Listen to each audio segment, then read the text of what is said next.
aplicaciones de Google para ser usadas en clases para adolescentes. Y hace un comentario que ellos y ellas piensan que en Google hay verdad, cómo ayudarles a desarrollar discernimiento y a juzgar su fuente.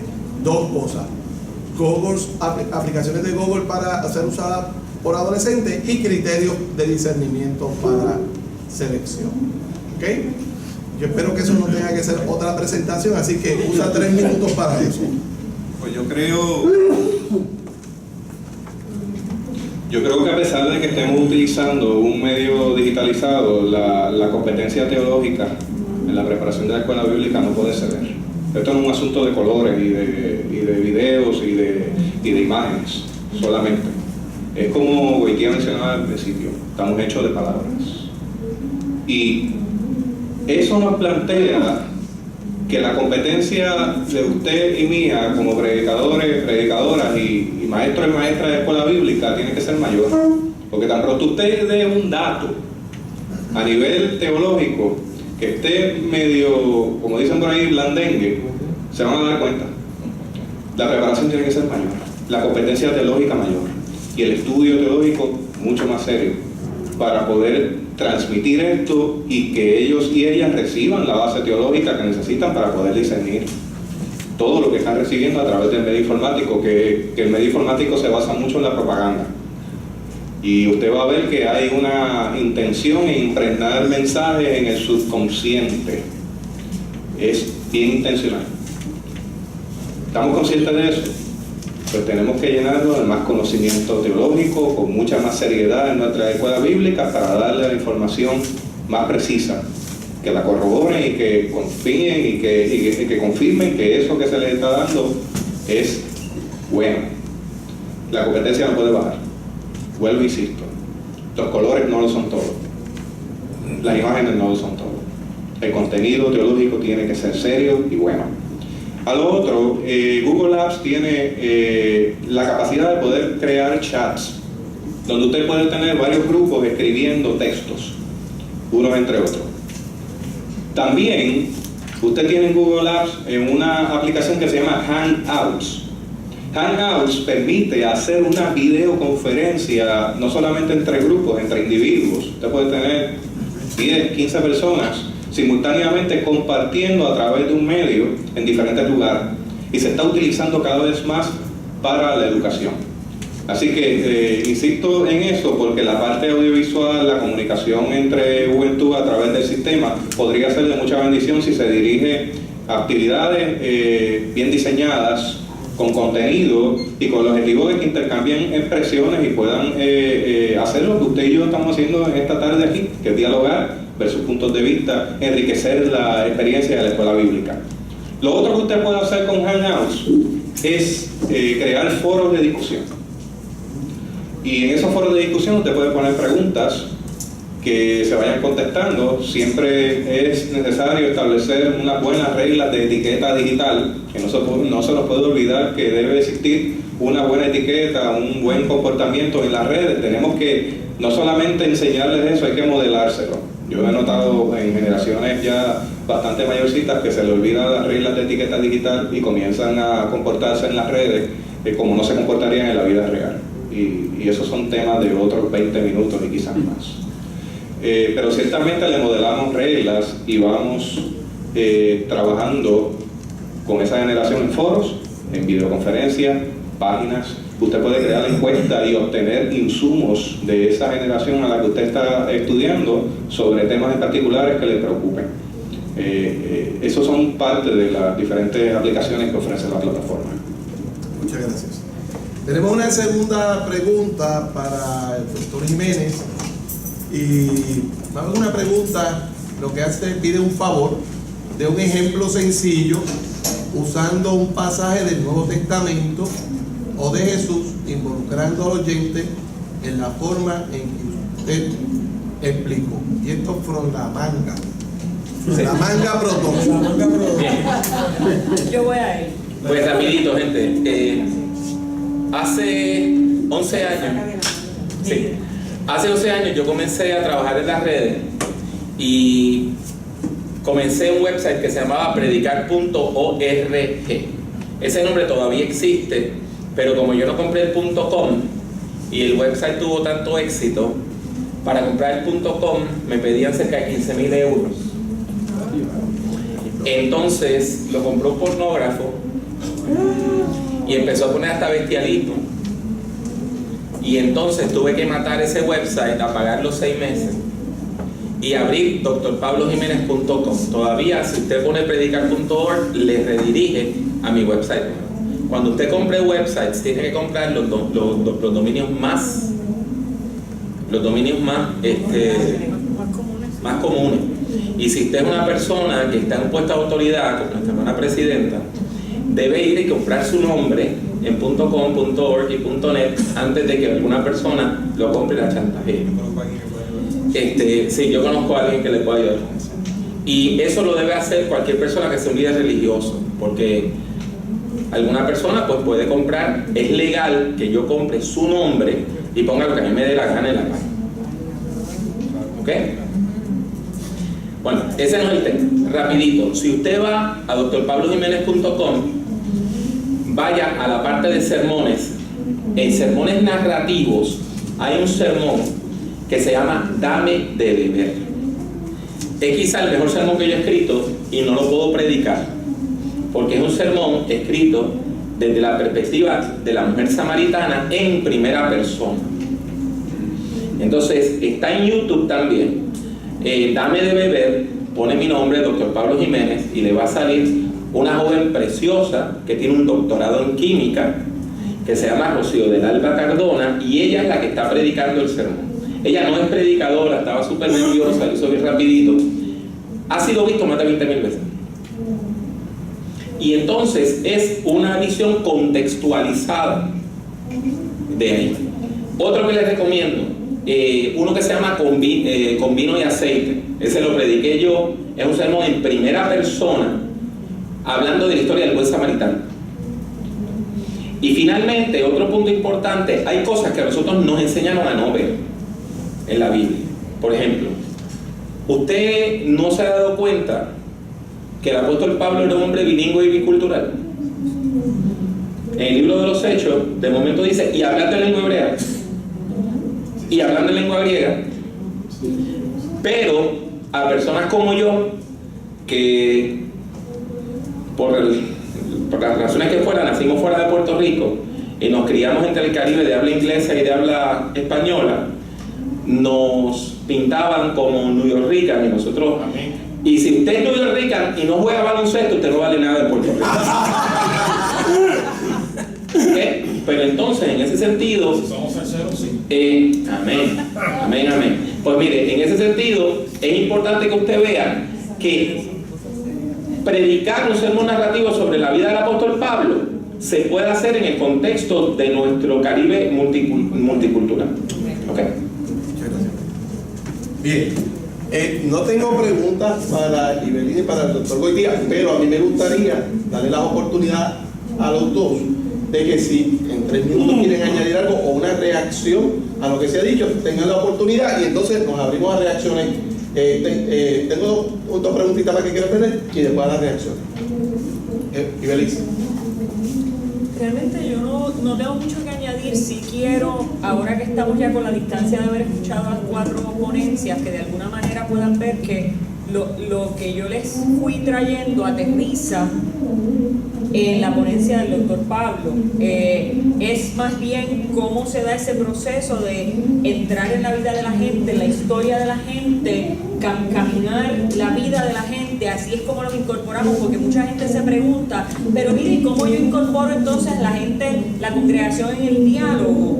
Si yo no, qué difícil es, por ejemplo, y eso es un diálogo que tuvimos hace unos días el doctor Goitía y yo, ¿cómo incorporo, por ejemplo, él tiene una iglesia pequeña, 70 versus la iglesia en Espinosa, que sientan 450 personas en un culto y 100 y pico en otro, pues es muy distinto. A lo mejor en una iglesia de 60 personas yo puedo implementar un modelo ocasionalmente en el cual podamos incorporar expresiones, preguntas en el sermón, pero cómo yo incorporo las historias de la gente en una iglesia de 400, que sienta 450 personas o 500 o 1000, es un reto. Así que lo que yo les presento los incorporamos con su historia, con la experiencia en la historia de la vida de la gente, con la experiencia que se da en las historias que también nos traen a través de la cultura popular, donde la gente habla a través del cine, a través de la música, a través de la literatura, a través de la televisión. Nosotros recogemos esas historias y usted las tiene que traer y le está dando voz a la gente, aunque no puedan participar activamente con ustedes del púlpito, pero mire, la gente sabe que usted está hablando de su historia. Y ahí es donde entramos en ese proceso y aterrizamos con la forma de realizar ese sermón. Pienso que a lo mejor eso les ayuda un poco a amarrar las dos ponencias. Muy bien.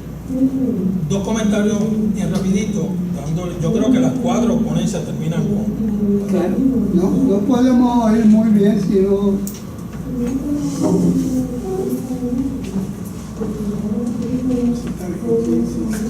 3 comentarios bien rápidos. Al llamado de crear una teología que sustente nuestra predicación, hay un teólogo que se llama Philip Hefner, que habla de antropología, y él dice que el ser humano es una síntesis de cultura y genes, y la tecnología no es otra cosa que la extensión de lo antropológico, porque somos co-creadores y co-creadoras con Dios.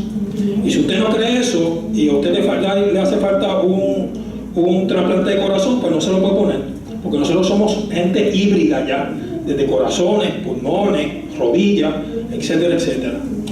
Así que este movimiento en lo homilético tiene sustento teológico, eso es lo primero. Y segundo, en términos de los medios, pues mire, hay un acrónimo en computadora que es bien viejo, que es GIGO, Garbage In, Garbage Out. Una computadora sin programación y sin programador es un pisapapeles. El contenido es lo que dirige el uso del medio.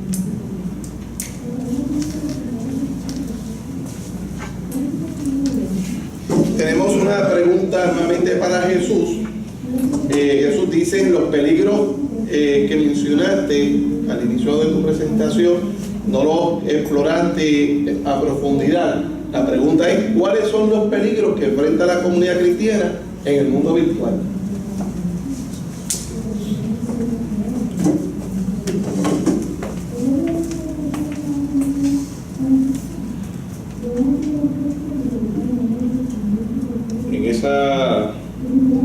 En ese aspecto hay muchos peligros que pudiéramos hablar, pero uno de los peligros principales que abundan en los sistemas informáticos es la idolatría al consumismo. Uno de los peligros que estamos viendo en todo este asunto de las redes sociales es que esto no lo podemos tomar como algo inocente. Hay tecnologías que se crean con corazón, y que si no discernimos ese corazón caemos en un asunto de abuso de los recursos de la creación y comenzamos a consumir, a comprar, a implantar porque queremos estar en lo último. Y me parece que eso es un peligro, porque empezamos a gastar recursos y comenzamos a malgastar esos recursos que vienen de la creación. Estamos pecando, un consumismo. Entre los peligros también que tenemos en las redes sociales es todo este asunto de la campaña de medios. Los medios no son inocentes. Los medios van creando imágenes, van creando ideas desde la perspectiva de cultura, va creando una cultura de celebridad, va creando este sentido del consumismo, va creando la idea de ¿cómo digo?, la manipulación de las ideas del colectivo. Así que usted va a notar que en las redes sociales y en los medios informáticos, mientras están ocurriendo cosas en nuestro Puerto Rico de mucha importancia, como lo es el tema que hablamos esta mañana sobre ética y sociedad, nos entretienen en la tarde con un programa de televisión que nos habla de las figuras públicas y que mancillan las imágenes y nos entretenemos. Entonces el medio se convierte en un sistema para adormecer la conciencia. Si usted y yo no discernimos eso, caemos en el juego. Al discernirlo y saber que ese mismo medio que puede ocasionar daño, no solamente a nivel social, también a nivel de familias, con los peligros que corre nuestra juventud en cuanto al abuso, con todas las dinámicas que ocurren a nivel matrimonial, donde ocurre infidelidad callada, en lo oculto. Si no lo vemos, entonces nos estamos alejando de ver lo que realmente es peligroso ahí. Insisto en el punto de que hay una tecnología que cuando se discierne en el espíritu y se pone en justa perspectiva con pensamiento crítico, genera bendición. Hay una tecnología que sirve en Dios. Hay que discernirla.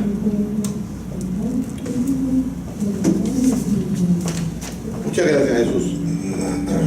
Esta pregunta va dirigida a Pablo Jiménez y dice, tiene una introducción que dice que el individualismo es todavía la lengua franca y el sermón tradicional se ha metastizado en el mundo virtual.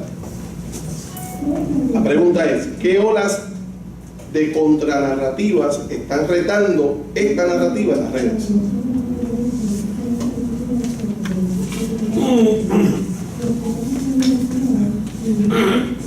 Una de las cosas que ha cambiado es que ya no hay ningún escrito en las redes que sea privado.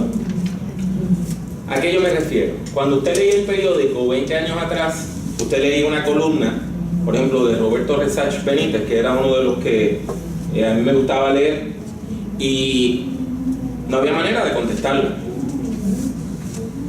Hoy, si usted tiene el privilegio de escribir para alguno de los periódicos del país, todo lo que usted coloque, la gente va a responder. Y si no responden, porque por ejemplo, una de las cosas, usted puede poner filtros para que la gente no ponga comentarios en su columna. La gente puede cortar y pegar su columna en su página y responder. Y lo mismo pueden decir cosas hermosas que cosas horribles. Por lo tanto, aunque todavía impera un modelo individualista y todavía muchos de nosotros lo hacemos nosotros mismos, ¿verdad? La herencia evangélica de llamar a la gente a la conversión y aceptar a Jesucristo como Salvador personal, como si la iglesia no existiera. Entonces no estamos hablando de una fe comunitaria. El hecho es que en las redes todo es comunitario. En las redes todo es comunitario. Si usted se quiere asustar un día de esto, ponga su nombre en Google y búsquese. Puede encontrar cosas hermosas, puede encontrar cosas horribles, ¿verdad? Entonces, aquellos de nosotros que tenemos presencia en las redes, pues entonces hay personas que nos tienen en listas de falsos maestros. Eso me ha pasado a mí. Hay muchas personas que son trolls, ¿verdad? Que usan nombres falsos para escribir lo que sea. Pero el hecho es que está cambiando la manera de nosotros relacionarnos los unos con los otros por las redes. Y eso es así. Ahora, yo lo que quisiera es que nosotros fuéramos más intencionales en crear una nueva comunidad. Yo he tenido el privilegio extraño de poder moverme entre el Caribe de habla inglesa, de habla española y habla francesa. He tenido un privilegio que muy pocas personas han tenido en el campo de la teología nuestra. Claro está, un Luis Rivera Pagán sí, un Carmelo Álvarez sí, pero la mayor parte de nosotros no tenemos ese privilegio. Este año yo di conferencias en Jamaica, en inglés, di cursos en inglés en Princeton, di un curso en francés que parecía un nene de segundo grado porque se me ha olvidado casi todo, hablando a un grupo de pastores haitianos en Nueva York. Y claro está, yo predico normalmente y enseño en español. Nosotros estamos divididos y no nos comunicamos. Por ejemplo, yo estudié aquí 3 años, después enseñé varios años más. Yo nunca he visto un profesor o una profesora del seminario de las Indias Occidentales en Jamaica aquí, dando clases. Me los encontré en Decatur, Georgia, En Columbia Theological Seminary, pero aquí no. Entonces nosotros en el Caribe todavía nos comunicamos por medio del norte y no nos comunicamos directamente. Eso, tenemos que crear esa comunidad. ¿Puedo hacer otra pregunta? Vamos a poner una de Goitía y volvemos a esto. ¿Está bien? Chévere, gracias. Bien, yo no tengo más preguntas del público, para Goitía y para Ibeliz, pero yo quiero hacerle una pregunta a Ibeliz. Ibeliz, ¿qué grupo generacional, si es que debemos entenderlo así, es más dependiente de estos cambios? O si esto es, independientemente del grupo generacional, algo que tenemos que hacer invariablemente. Te la contesto si no me pones los papelitos. Lo voy a poner, porque recuerda que la venganza va. Mira, adelante.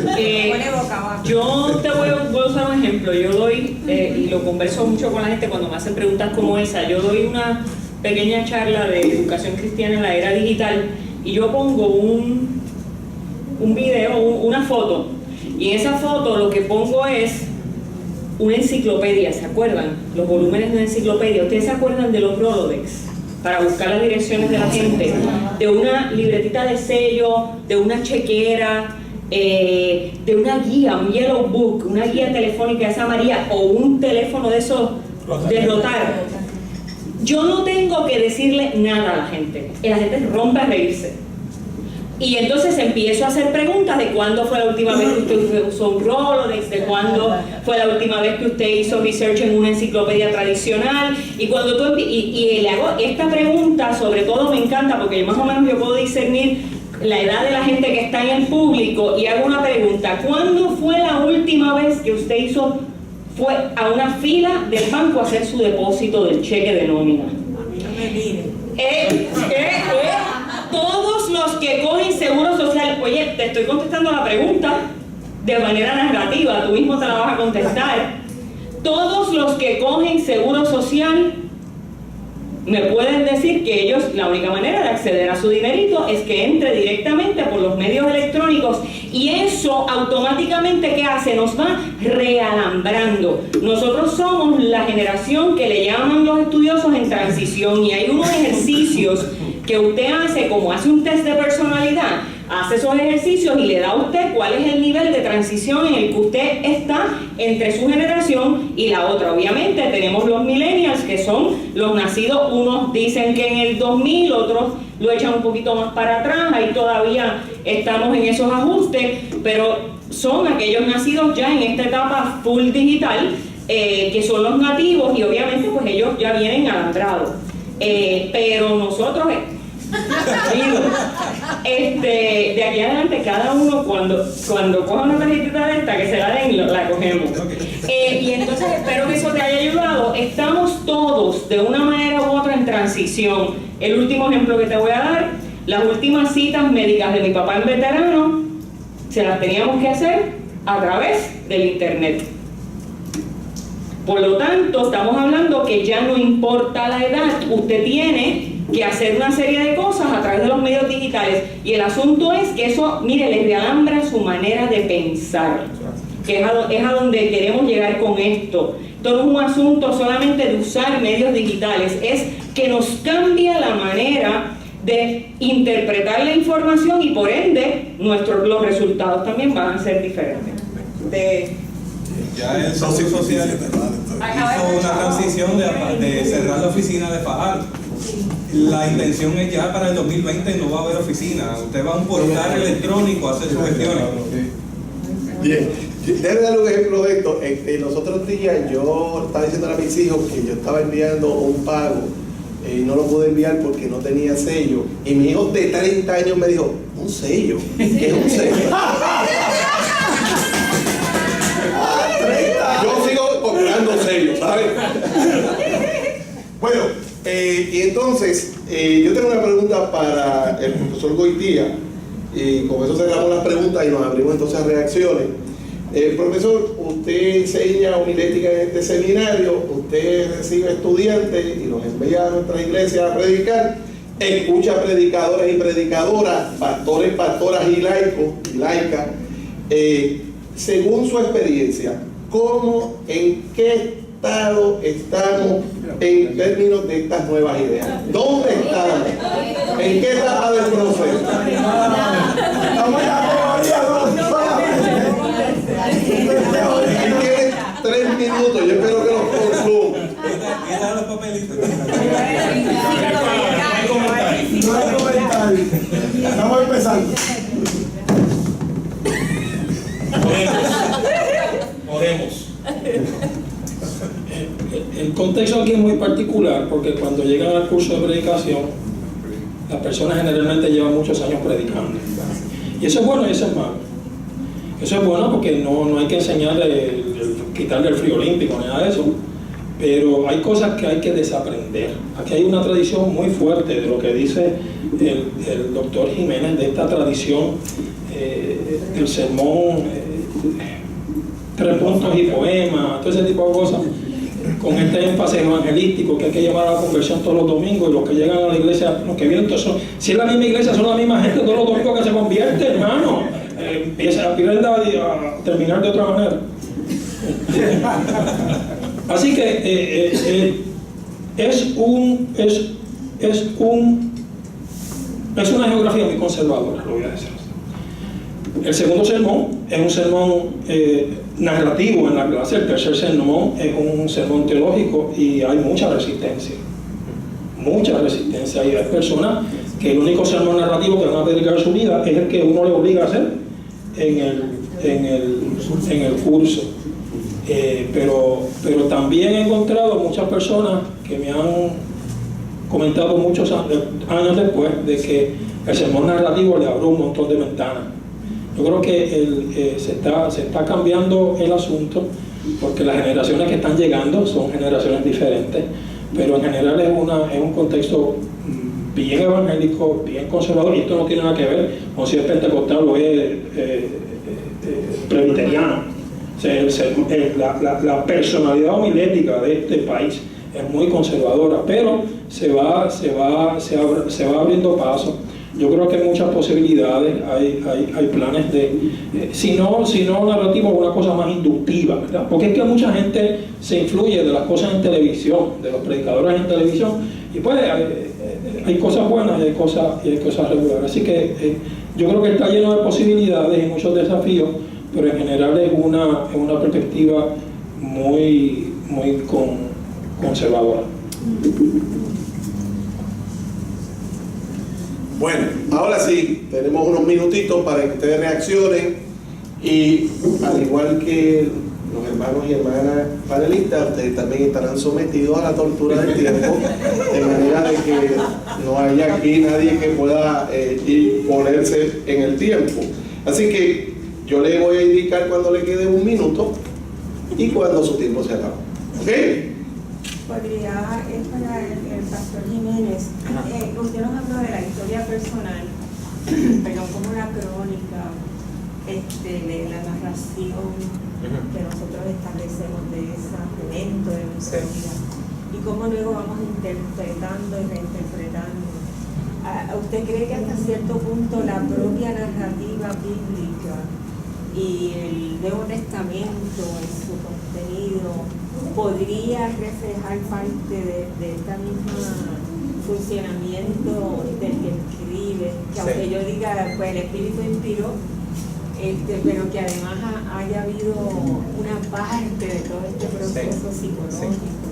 Este capítulo para beneficio de los que necesitan un poquito más. ¿Cuál es su nombre? Liner. Déjeme explicarle por qué el Evangelio sigue teniendo tanto poder y por qué siempre lo va a tener.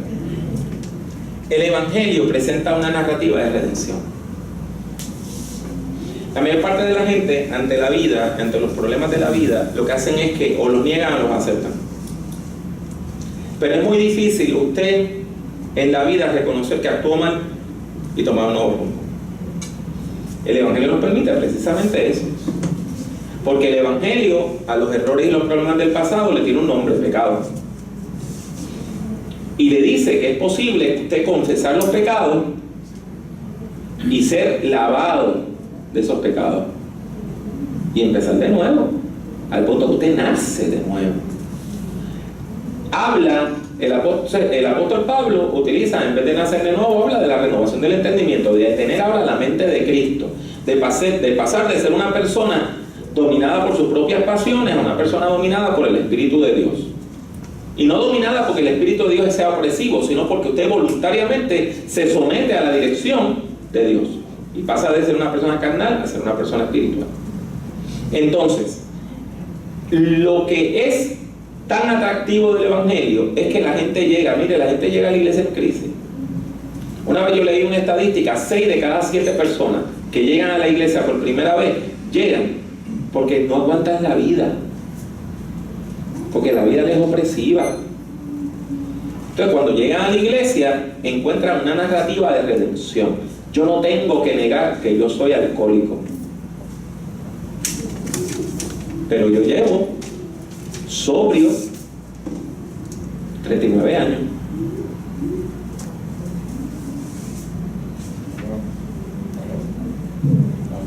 Y de esos 39 años, la última vez que me caí de la carreta fue en el 88. Me volví a montar en la carreta, confesé mi pecado, el Señor me restauró. Y yo estoy sobrio desde 1988. Sobrio, completamente sobrio. Hay gente que me dice, pero ¿cómo tú te atreves a pararte de un púlpito y decir que tú tuviste un problema con el alcohol? No es que yo tuve un problema con el alcohol, yo tengo un problema con el alcohol. Yo soy un borrachón. Lo que pasa es que yo soy un borrachón que se ha sometido a la gracia de Dios. Y por eso puedo estar sobrio.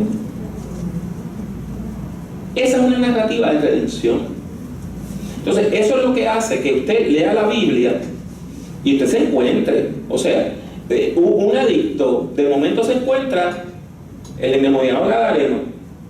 El tipo vive viviendo en un alley, básicamente, o sea, viviendo en un callejón. Se hace daño él mismo. Lo arrestan.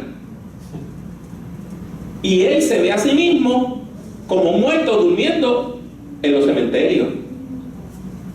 Y un adicto lee esa historia y dice, si el Señor levantó a ese, me levanta a mí. Pero esa historia no se puede leer nada más de una manera individualista, hay que leerla en comunidad. ¿Entiendes? Porque el hombre fue restaurado a una comunidad de fe. Por eso seguía Jesús el camino. O sea, que la historia bíblica, leída desde esta perspectiva, mire, la historia bíblica no niega las historias maestras, no niega las grandes historias. Un minutito más, mire, algo importante es que en algo que de eso le puede hablar mejor la hermana presidenta, y dije hermana presidenta. En el Antiguo Testamento usted encuentra siempre el discurso mayoritario y el minoritario. En el judaísmo el discurso minoritario no se suprime. Por ejemplo, usted encuentra 2 narrativas completamente contradictorias en el Antiguo Testamento sobre la inmigración. Encuentra a Esdras y Nehemías diciendo todos los que se casaron con mujeres extranjeras las tienen que votar, esos matrimonios no son válidos, esos niños no son. Y tiene a Moisés casado con una moabita y a Ruth como la abuela de David. Entonces, por eso es importante que nosotros encontremos eso, porque entonces en la Biblia están todas esas historias de redención y todas esas historias escondidas que nos hablan a nuestras historias escondidas, y ahí es que empieza el diálogo liberador. Si algún otro miembro del panel quiera reaccionar a la pregunta, estamos. ¿Algún otro comentario? No tiene que ser pregunta, puede ser un comentario. Adelante. Yo quería elaborar esta discusión sobre los peligros un poquito más, por el hecho de que hemos presentado, aunque no soy necesariamente un crítico de esto, pero como en el caso del libro de Apocalipsis, donde se hace una afirmación en las cartas a las iglesias, pero también dice, pero guardo esto contra de vosotros. Y en ese sentido, pues me preocupa también esto de los peligros, porque aunque esa es la realidad que tenemos que enfrentar para bien o para mal con todos sus promesas y peligros, Entonces, al explorarlo, veo unos problemas éticos. Un ejemplo, y con esto yo creo que ustedes me entenderán con esto. Por ejemplo, este celular que yo tengo es bien interesante porque cuando hacen el marketing me dicen que esto consume menos energía. Pero el problema es los servers o sea, al yo utilizarlo y utilizar el plan de data que yo tengo, y al conectarme a todos los servers que voy a ir para buscar toda la información y la data que yo quiero, consume más energía que un aire acondicionado. Y entonces, a medida que esos 20.000 millones de dólares se está yendo en estos instrumentos portables, eso va a crear unos estragos éticos, ecológicos, que está afectando a segmentos del mundo que nos va a dejar los enajenados en ese problema. Así que tenemos como un tipo de paradoja en términos de lo que estamos enfrentando con esta tecnología. Y mi preocupación es entonces a nosotros entrar en esto del mundo virtual y en ese peligro que tenemos y esa tensión que vamos a tener, cómo vamos nosotros a lidiar con estos problemas ecológicos, porque está afectando a nuestros hermanos latinoamericanos particularmente, especialmente, por ejemplo, Bolivia, con todos los recursos de litio que tiene para estas baterías que nosotros quiero para este instrumento que yo quiero construir. Y yo creo que esas cosas las tenemos que explorar porque vamos a tener que tenerlo enfrente a las futuras generaciones, porque la otra cuestión, aunque hablamos que las futuras generaciones están wired, ¿verdad?, por decirlo así, con estos instrumentos, el problema es si ellos van a tener el mundo, el planeta, donde ellos pueden subsistir para disfrutar de estos instrumentos. Entonces tenemos una generación que no está muy consciente de esos peligros. Les te preguntaría.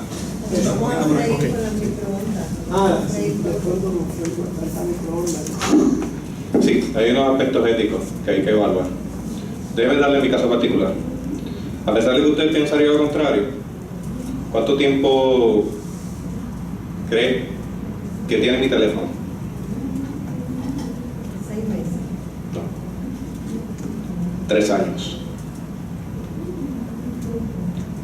Mayoría integral. Cuando yo voy a consumir tecnología, yo compro lo que le llaman cutting edge, que es la tecnología que está más actualizada. Y yo hago la inversión a largo plazo, porque yo voy a necesitar la tecnología para seguir haciendo los otros trabajos y las otras cosas que yo estoy haciendo.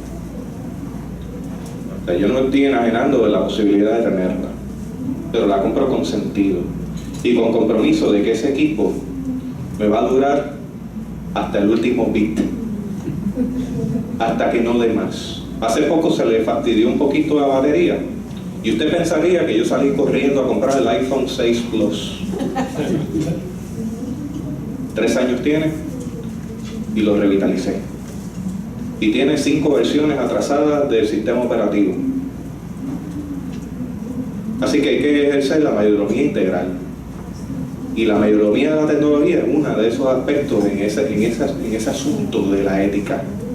¿Usted sabe cuál es la otra situación? Además del asunto del abuso de la creación. Que cuando usted consume tecnología a diestra y siniestra sin evaluarla, usted está endosando en alguna manera la trata humana. Porque en China, donde se compone todo esto, usted tiene mujeres, hombres y niños empleados a $1 la hora. Y una buena parte de ellos y de ellas mueren de cáncer en los pulmones y con metástasis, porque la sustancia con la cual se limpian estos paneles y se van constituyendo y se van montando es cancerígena. Así que tenemos que pensar la próxima vez que usted sienta el deseo de salir corriendo a una venta de madrugador a comprar un televisor marca Funai. Piense muy bien que cuando está saliendo corriendo en este asunto de la idolatría del consumismo, usted está endosando lo que por otro lado tanto critica: la trata humana, el abuso de los recursos de la creación, entre muchas otras cosas. Tenemos que hablar de ética de la tecnología, una ética cristiana de la tecnología, y tenemos que hablar del consumismo que conlleva nuestro comportamiento y el impacto en nuestros hermanos y hermanas y en la creación. José, muchas gracias por traernos este punto a consideración. Vamos.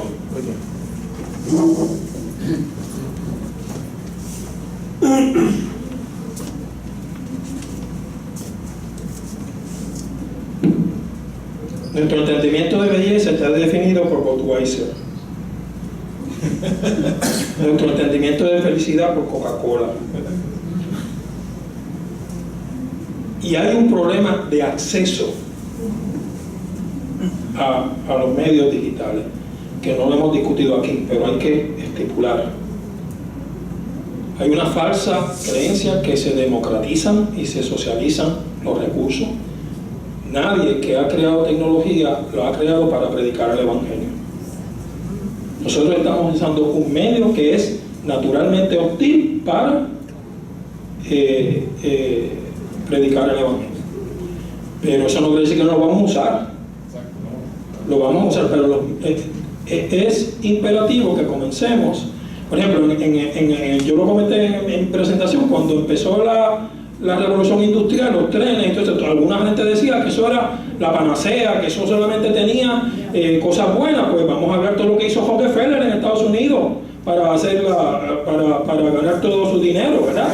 Y toda la gente que murió y todo ese tipo de cosas. Así que hay una naturaleza capitalista, neoliberal, consumista.